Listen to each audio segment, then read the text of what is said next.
I'm going to take you through a truly remarkable game from round 7 of Norway Chess. Liren against Mamedyarov. Both players known for their attacking flair. And this was a really wild game. So let's see who won out.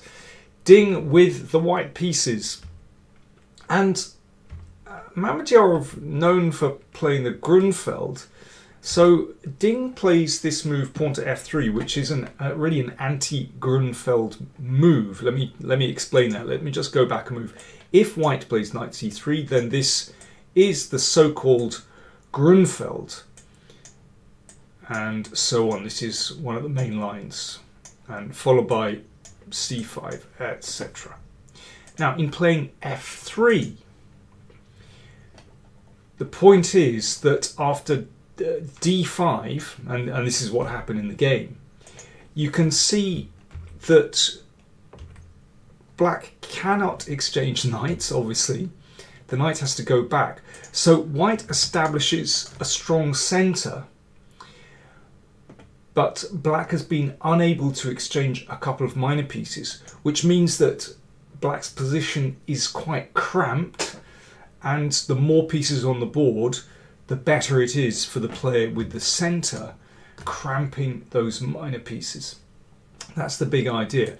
Having said that, black still manages to create counterplay against this centre. But this line has a pretty good reputation with white.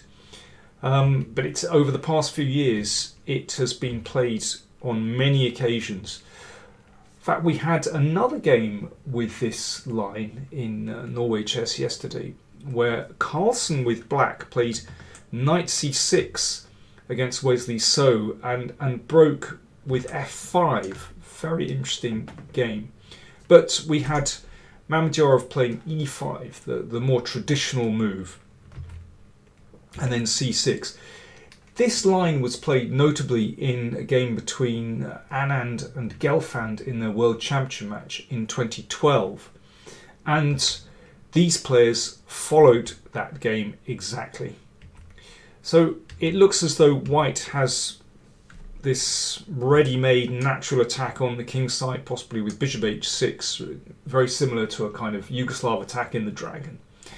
But because the knight comes over, then it's possible to defend. Now the only problem is that's inadvisable because the attack would just be too strong in the h-file. So black has to play recapture with the f-pawn, and that does mean that these diagonals, or this diagonal in particular, is open, and that can cause long-term problems for black's king. Then again, white's king isn't that safe either. So this is a mad position with both kings a little bit insecure. And here is where Anand played king a1, tucking that king in the corner against Gelfand, and then e4 with wild complications. But instead, Ding played d6. This has been played by him before, and played in quite a few games actually. So this pawn, of course, is potentially a huge asset. Of course, it's blockaded at the moment, but well, let's see what happens to this pawn. It has quite a career actually. e4 from Mamedyarov. This is the classic pawn sacrifice in this line to open up this diagonal, but more than that, it actually is about conquering this square, opening this square for one of black's minor pieces. So previously, Ding has played bishop h6 against Gelfand, and that game ended in a fairly short draw with a perpetual check. But Ding very quickly took the pawn on e4. So now we can see how that knight gets some fantastic activity on g4. Bishop g5, attacking the queen, which comes to e8. Knight f3. It's about time white developed some pieces on the king side. And previously we've seen an exchange sacrifice here in Rojstein against Navarra. which is dangerous, but Rothstein won that one. Rook f7 played by Mamedyarov here, and one of the ideas is that sometimes if that bishop comes in here, well, obviously Rook f7 preempts bishop e7. Sometimes you can sacrifice the exchange. Queen e1 played by Ding, and again he played that very quickly. So the first 20 moves, basically, I think both players had analysed this very carefully. Well, I think this is just the kind of position that a computer will excel at, actually, where there are lots of short-term tactics. So, of course, the players will have looked at this in their home preparations. Well, Black has some interesting options here. You could take on c3 and play the knight into a4. Of course, giving up the dark squared bishop is a concession, but still you damage White's king position. That's an option. Mamedyarov played rook c5 fairly quickly, and it could be that that rook is employed on the fifth rank on the queen side, but of course it looks over at this bishop as well. So previously we've seen bishop e7 and then an exchange sacrifice, but again quite quickly Ding played bishop d2, so getting this bishop out of range of the rook. Bishop d2 looks sort of quite passive. In fact, it's a really important move because it stops any exchange sacrifice or perhaps a bishop takes knight and secures White's king position. So that's very important. And in any case, if the bishop doesn't go into e7, then, well, why not move it back? And in fact, well, we're going to see the point of the queen dropping back to e1 any moment. Of course, the idea is that it's going to bounce out to one of these squares and get going with an attack on the king side. But okay, that's for later on. Bishop e6 from Mamedyarov looks reasonable to perhaps target this pawn. And now, okay, very interesting position where there's not a lot of pawn structure here. And in that case, the minor pieces don't really have much to cling on to. If you think of games of Magnus Carlsen, for example, where there's a fixed pawn structure and he loves manoeuvring his minor pieces around a fixed pawn structure. Here, the center is fluid because there's no pawn structure. And when the center is fluid, the minor pieces don't have much to hang on to, and that means this is all about tactics. Those short-term hits where you can win material, and that's why this is such a difficult position for the players to play. Let me give you one example of this. The move we would like to play in this position with White is knight g5, which looks like it hits all kinds of things in Black's position. But in this case, bishop takes c3 is actually a very strong move. First of all, if bishop takes, then Black can take the knight on g5. And if pawn takes, well, that just completely wrecks the king. Then queen a4, well, you can see that White's king is just a goner there. So that was knight g5. An obvious move, but failing. But that's why Ding played e5, leaving a pawn to be taken, but there are good reasons for this. So, for example, if knight takes pawn, then you can play knight g5 because there are no tactics based on these captures. So you can see this already looks tremendous for White. And this was still part of Ding's preparation. That was easy to tell because he was moving so quickly. He thought for about a minute on this move, and we're only at move 22. Well, we're already at move 22, I should say. Ding thought that knight a4 was probably the best move here. Well, I'm not going to disagree with him. I suspect, well, I know that he spent a very long time analysing this position. But Mamedyarov took on e5. So, again, this comes back to this point I'm making, that the centre is completely fluid. So these minor pieces don't have much to cling on to. You know, they need a pawn to anchor them in the middle of the board. But no, it's a very fluid, very volatile situation. All about tactics, basically. And Ding thought for 24 minutes here, which would suggest that he's out of his preparation. Perhaps he didn't anticipate bishop takes. So he played bishop d3.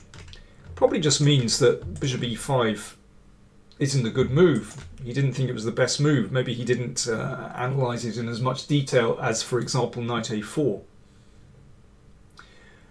So bishop d3, this just points in the right direction, basically, and covers an important diagonal towards the king.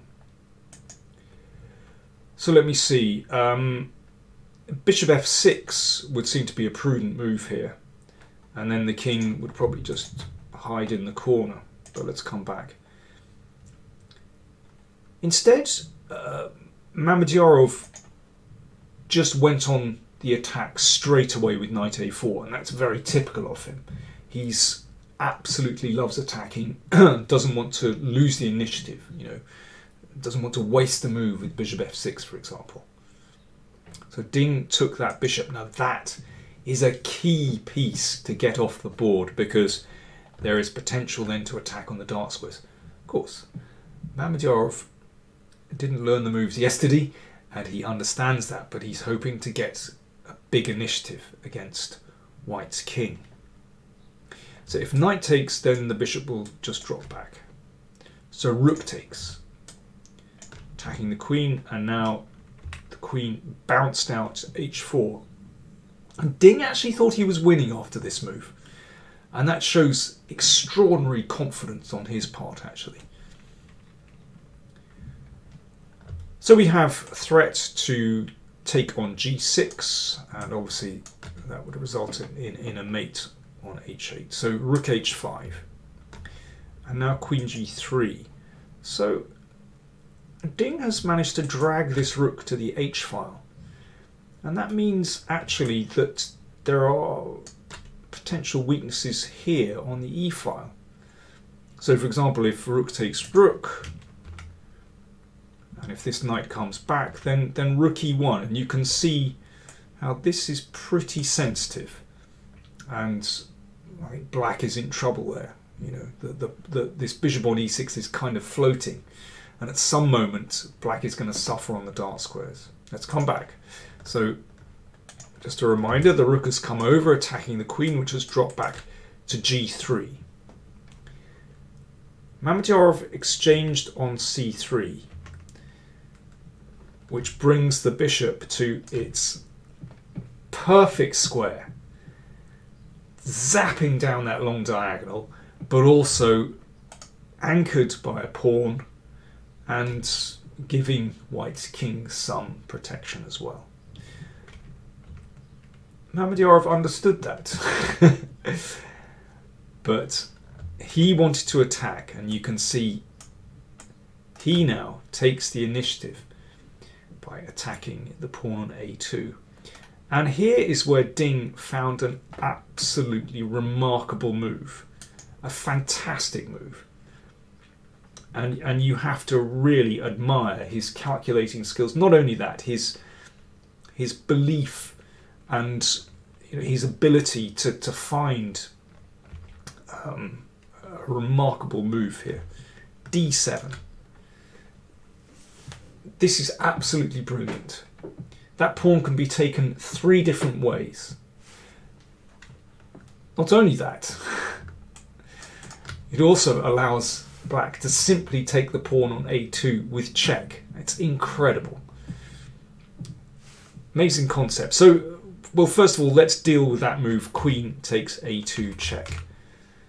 The king would step aside.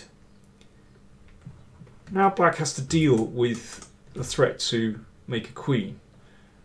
Well, we can throw in a check down here, and the bishop blocks. So black needs to eliminate that pawn. Okay, well let's see. For example, rook takes. We give a check. Now this is one of the reasons for giving up that pawn with d7, that it opened up this diagonal, and this is key in several of these variations. And suddenly black's king is open, and this queen is just ripping all over the board. If the king goes back, we take, and actually this queen is just stuck out of the game, and well, it's going to be mate very soon. What else we got? Yeah, check, and if here, and again this is absolutely fatal, that the king has no defense here, and we can come up, we give a check, and then mate on f8. Okay, let's go back. There are a lot of variations to consider here. So that was queen takes a2. Okay, let's have a look at what happens if this pawn is taken. So first of all, queen takes. And now you can take the queen with bishop h7, but actually this is even stronger. Attacking the queen. And queen h4. So threat to play queen g5 check, but also a threat to play rook d8 check, and black simply has no defense there.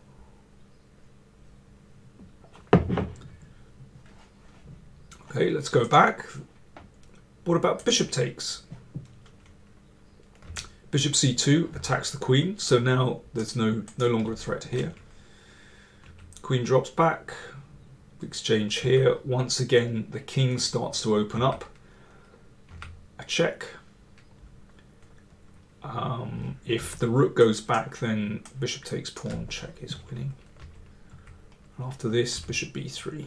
And wow, those bishops just cutting through the king side. Okay, what are we left with? We're left with rook takes. And then we have queen b8 check. Now, there are various ways to try and defend this, but it's basically gone now. I'm going to show you the shortest one. That is checkmate. I know bishop f5 was possible, but it also loses. So let's go back. So d7 is a massive problem for black here. So Mamedyarov found rook d5 to keep in the game. And the way that Ding solved the problems here, again, is absolutely remarkable. It's not a given that he's winning this position, but he found a beautiful way to do it. He thought for 17 minutes over bishop c2, attacking the queen. The queen took the pawn, and bishop b3. So he's just basically lined up his pieces beautifully. That's got to be taken, and white recaptured, and the queen came back to c8. Queen h4 threatens rook d8, of course, winning the queen. So knight f6, and now again, if white doesn't get this right here, all bets are off. Black could still defend this, but this is an absolute killer.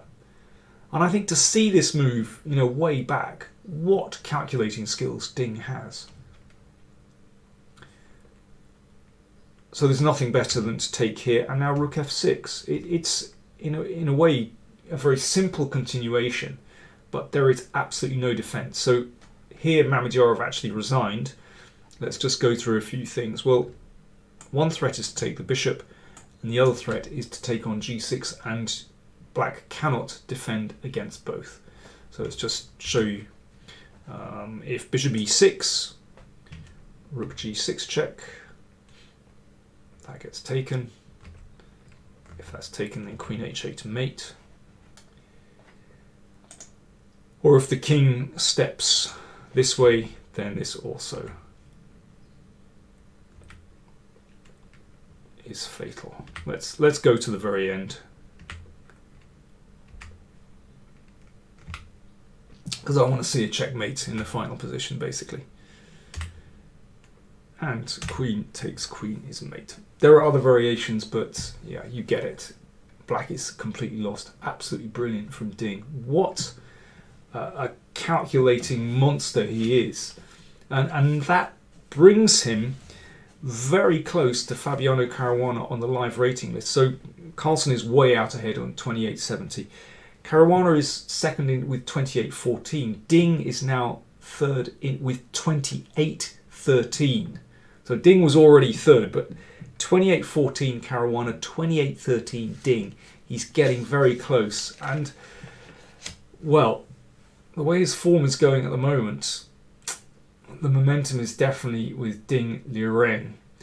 Remember when I first saw him in the Biel tournament quite a few years ago, actually, 2013, I think it was. 2013 or 2014. He was a really dangerous attacking player, showing the kind of chess we saw here, actually. But it's only in the last few years that he's tempered this style and learned how to sort of block out the top players that he's really developed. But just because he's a good blocker and very solid, he had this 100-game streak where he didn't lose, doesn't mean he's forgotten how to attack, as we saw here. Remember, if you want to subscribe to the channel, click on that button below, and if you want to support us, then do check out the links to PayPal and Patreon.com. Thanks for watching.